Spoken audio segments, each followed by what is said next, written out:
തിരുവനന്തപുരം നെയ്യാറ്റിൻകരയിൽ ബൈക്കിലെത്തി മാല പൊട്ടിക്കുന്ന സംഘം സജീവമാണ്. ഇന്ന് മാത്രം 3 സ്ഥലങ്ങളിൽ നിന്ന് വീട്ടമ്മമാരുടെ മാല പൊട്ടിച്ചു. നമ്പർ പ്ലേറ്റ് ഇല്ലാത്ത ബൈക്കിലെത്തിയ 3 അംഗ സംഘമാണ് മോഷണം നടത്തിയത്. ഗോകുൽനാഥാണ് വിവരങ്ങളുമായി. ഗോകുൽ, നമ്പർ പ്ലേറ്റ് ഇല്ലാത്ത ബൈക്കിലെത്തി വ്യാപകമായി മോഷണം നടത്തിയവരെക്കുറിച്ച് എന്തെങ്കിലും വിവരങ്ങൾ പോലീസ് ലഭിച്ചിട്ടുണ്ടോ? ഇപ്പോൾ ഈ ദൃശ്യങ്ങൾ പലയിടത്തുനിന്നായി ശേഖരിച്ചിട്ടുണ്ടല്ലോ. ഇപ്പോൾ ദൃശ്യങ്ങളും വീഡിയോയും ഒക്കെ പോലീസ് സ്വാഭാവികമായും ശേഖരിച്ചിട്ടുണ്ടാകണം ഇതിനകം തന്നെ. എന്താണ് പോലീസ് നൽകുന്ന വിവരം?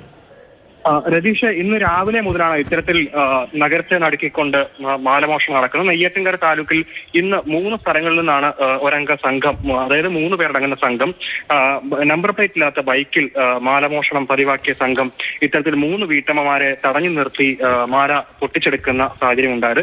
നെയ്യാറ്റിൻകര, പൂവാറ, കുന്നത്തുകാൽ എന്നീ മേഖലകളിലാണ് ഇന്ന് 3 അംഗ സംഘം 3 പേരിൽ നിന്നായിട്ട് 6 പവനിൽ മുകളിൽ വരുന്ന സ്വർണ്ണാഭരണങ്ങൾ, പ്രത്യേകിച്ച് ഈ മാല അടക്കമുള്ളവ വലിച്ചു പൊട്ടിച്ച് എടുത്തുകൊണ്ട് പോകുന്ന സാഹചര്യം. വലിച്ചു പൊട്ടിച്ച് ആളുകൾ ഓടിക്കോടുന്നതിന് മുമ്പ് തന്നെ ബൈക്കിൽ പായുന്ന സംഘമാണിവർ.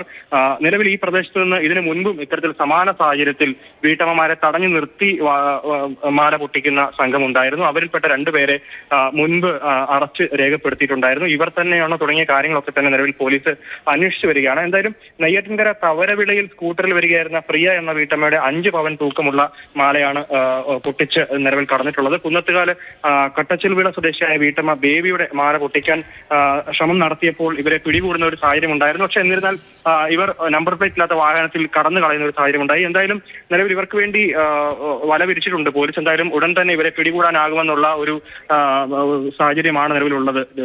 ശരി, കേരളത്തിന്റെ തെക്കൻ നഗരത്തിൽ നെയ്യാറ്റിൻകരയിൽ 3 ഇടത്താണ് ഇന്ന് ഒരേ സംഘം തന്നെ മോഷണം നടത്തിയത്. അവരെക്കുറിച്ചുള്ള വിവരങ്ങൾ പ്രാഥമികമായി ശേഖരിച്ചിട്ടുണ്ട്. അവർ വളരെ വേഗത്തിൽ പിടിയിലാകുമെന്നാണ് പ്രതീക്ഷിക്കുന്നത്. ഗോകുൽനാഥാണ് ആ വിവരങ്ങൾ നൽകിയത്.